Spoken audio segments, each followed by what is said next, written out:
A Karen tried to ruin the Northern Lights experience for us.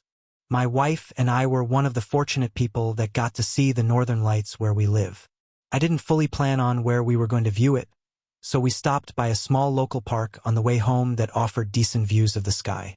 The park technically closes in 30 minutes, so we spent most of the time admiring the Northern Lights in peace. We were about to leave when the park had 5 minutes left until it closed. Out comes a car from out of nowhere driving towards us as we were entering our car. She rolled down her window and asked us annoyingly, "What the hell are you guys doing here?" I innocently said that we were looking for a clear spot to view the Northern Lights. Then she said something along the lines of, "Well, that's a good reason for me to call the police on you, because you're not supposed to be here." Once again, we made sure it was legal to enter the park because the last thing we wanted was to trespass and get ourselves into trouble. There was no reason for the police to come, and I realized that she's the kicker here is that we live in a rural part of Pennsylvania, and her car had a huge sticker of someone running for the PA House of Representatives for our local district. It's known that PA is a crucial swing state, and our district is purple. I already knew who I was going to vote for, and it wasn't that person the lady is supporting. So I pretended to be an apathetic voter and asked about who that person is. She went on about that person and how great she was. I then said, "Well, I wasn't going to vote, but you just convinced me to go out of my way to register and vote against her and whatever party she's in." Her mouth opened wide, and she was left speechless.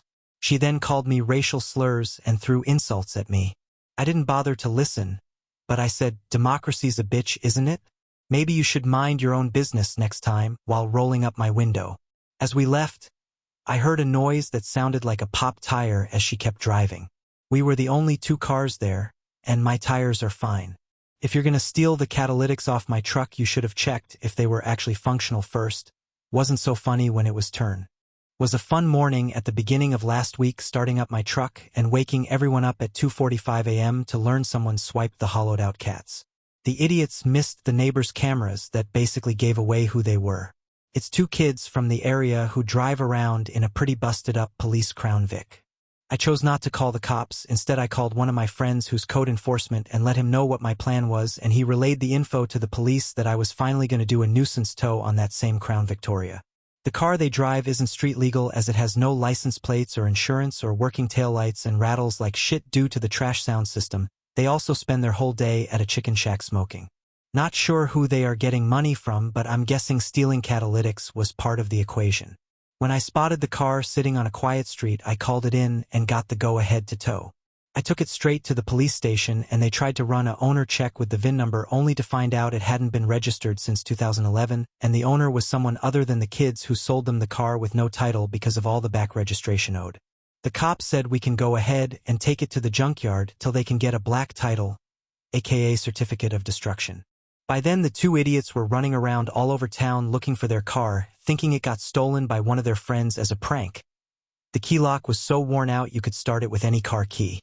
They found it at the junkyard and tried to steal it by one of them distracting the owner and the other stealing their car, but the junkyard was aware of who they were, so they cut the drive shaft off beforehand.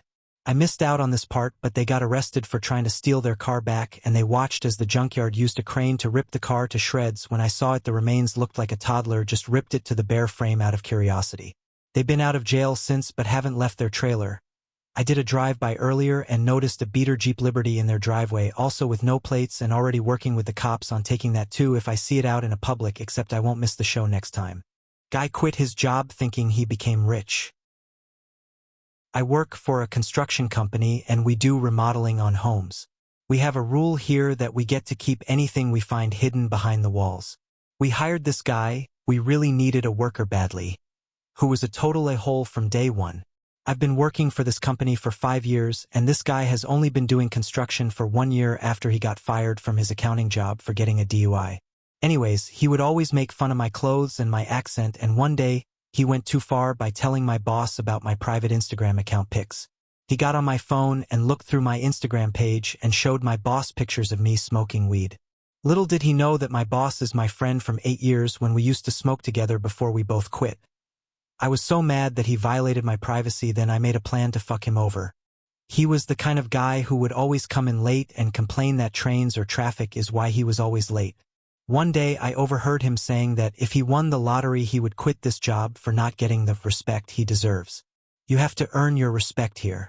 One day I bought some fake gold coins online, and I put them in a metal box I found at the antique store and waited for a chance to hide it in a wall. Luckily, I did not have to wait long. The day he found the coins, it seemed like it was his best day ever. First thing he did when he opened the box. He called my boss a FING loser and he quit immediately on the spot. He said, "F this place. I'm rich." LOL. Little did he know was that was the best day of my life. After he quit, my boss told us that he was going to fire him anyways for always showing up late. I wish I could see the look on his face when he finds out the gold coins are fake. Best $40 I spent in my life. I apologize for my grammar. This just happened today and my adrenaline is pumping hard. Side note, these houses are bought at auction. People don't live here, so everything is owned by the construction company. Keep it down after 10 o'clock. My dad was an avid hunter and a firefighter. He also liked to be in bed by 10. Many of the firemen would gather for camping and hunting trips together, and Dad was no exception. He always warned the new guys that he liked to go to bed by 10, and expected it to be quiet. Most guys were respectful and either spoke in low tones around the campfire or went to bed themselves.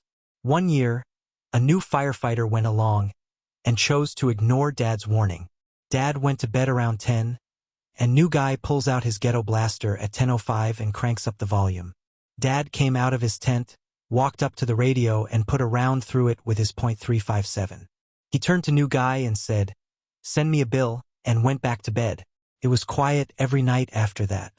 My brother-in-law threw away all my sister's mugs instead of packing them like he promised, so we sent her new stuff just to agitate him. My sister and her husband moved to Arkansas to be close to his parents. She was going to pack up her mugs, but he told her not to, that he would pack them up to bring back on a later trip. What he did instead was throw away all her mugs. So here's what me, my stepmom, and my dad did to agitate him. My dad sent her a couple mugs. My stepmom sent her a set of blue diamond pots and pans, since she only has one pan. It's the pink set my stepmom ordered for her. Me, I sent her a set of cutesy ceramic marshmallow mugs, a cookie mug with a cookie holder slot on the bottom, an Oreo mug set that has cookie tongs and a cookie holder along with the mug, and a cookie dunker. I think the cookie dunker was a nice touch since she'll like how cute it is and he'll hate it for being a useless utensil. Big thanks to everyone who watched to the end. I really appreciate the support. And please hit the subscribe button. Don't be upset. It's not every day we get to have fun with the cremation ceremony. You don't have fun at our guest expense! Bernice! Put away the flamethrower, now! You guys are driving me... Belle, how are you feeling? Are you hurt? Sorry. We got a little carried away. Welcome to the outer ring. May you rise from the ashes.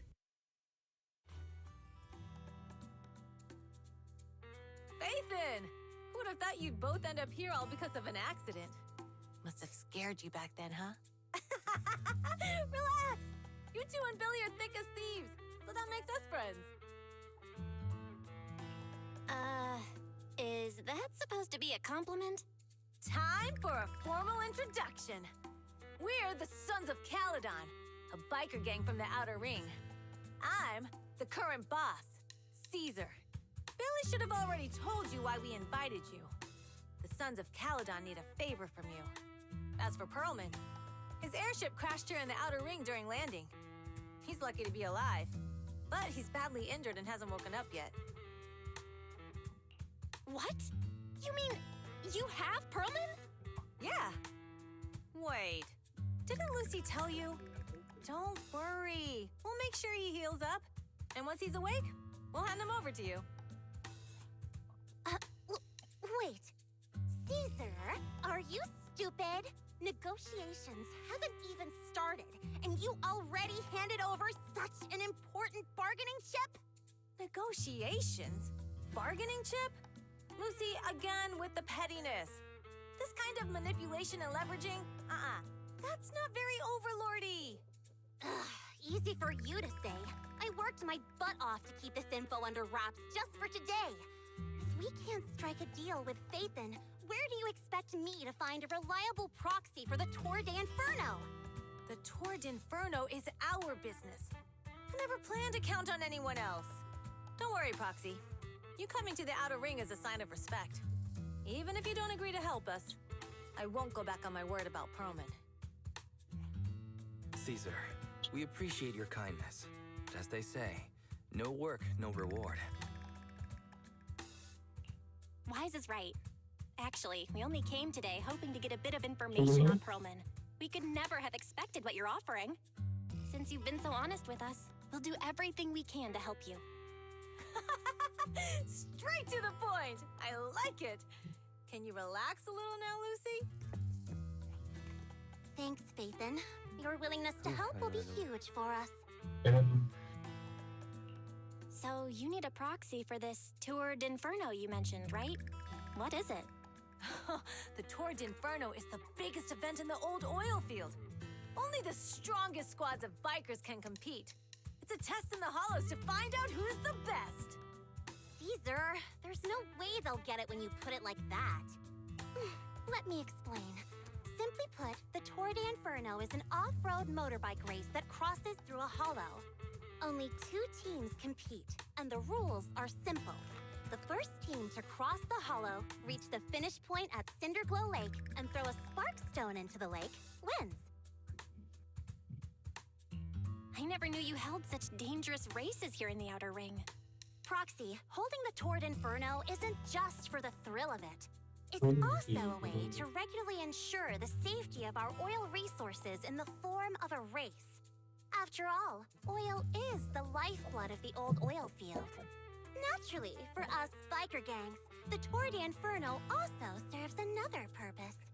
The winner of the race becomes overlord of the old oil field motor league. That's right, Phaethon. The Overlord is recognized as the top dog of the Motor League. The current Overlord's faction is called the Vanquishers. And their boss held the title for years. I've been itching to challenge him for a while now. I see. Lofty aspirations. Oh, Caesar, if all you think about is shallow stuff like that, it won't be long before the sons of Caledon are mine.